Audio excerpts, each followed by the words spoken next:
Hey and welcome to the MX5 guide on Limerick Park GP in iRacing. This one will be short and sweet. If you want to practice against my ghost car, then you can download the lab files on the community Discord, which is linked in the description down below, and you can also find the telemetry on Garage 61. The braking zone into T1 is the only reasonable spot where you can plan an overtake, so you need to plan accordingly. Stick to the left edge of the track when you are going for a fast lap, and stick to the right edge of the track when you are defending or want to attack. Stay in 4th gear and use the 200 meter board on the left as marker. When you reach it, then you want to point the car towards the upcoming inside curb, hit the brakes and shift down into 3rd gear. Aim for a tight entry right around the curb as you enter the turn and transition into trail braking.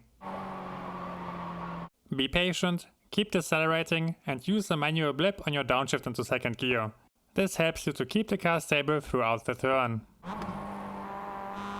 Get back on the throttle to push the car towards the exit of the turn and slam it down as soon as you reach the exit curb.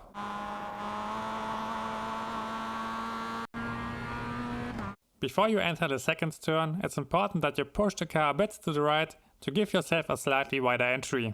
This will not only allow you to carry more speed into the turn, it will also make it easier to brake because you are working with softer steering inputs.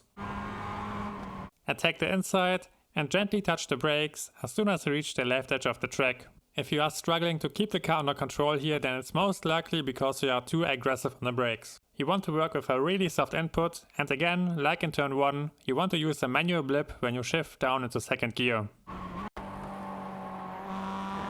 Attack the exit curb and be aggressive on the throttle. There's a pro tip which is really difficult to pull off, but you can see me doing it right here. You can dip with your left tires into the grass. This will introduce a bit more rotation into the car and help you to push it further to the left without receiving an incident point. If you practice it, you can do it somewhat consistently in qualifying, but I wouldn't recommend you to do it in a race. Now you can see why the last tip can make a difference, because you want to keep pushing the car to the left edge of the track to land right around here, because then you can take the next turn flat out. It's important that you don't lift around here and don't touch the brakes, because both will cost you a ton of time.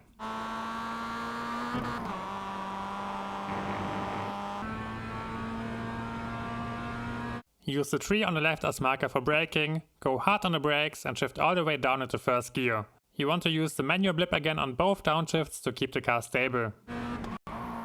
Brake onto the curb and use the space to hit a wider entry into the chicane, because this allows you to carry more speed into it. Aim for a tight line around the raised inside curb, and it might sound counterintuitive, but you want to slam the throttle down. Going flat out helps you to hit a sharper turn in, and it makes it easier to navigate the car between the raised red curbs. Ideally you want to avoid the raised red curbs, but as you can see it here, I hit this one. It's not that big of a deal. It costs me a bit of time, but it's not the end of the lap.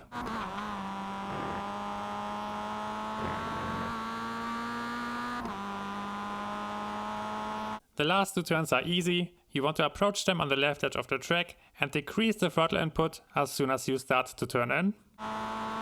Maintain a soft touch on the throttle and go flat out again as soon as you know that you will hit the exit.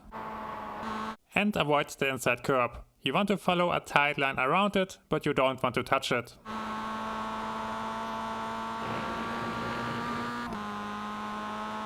Same story here.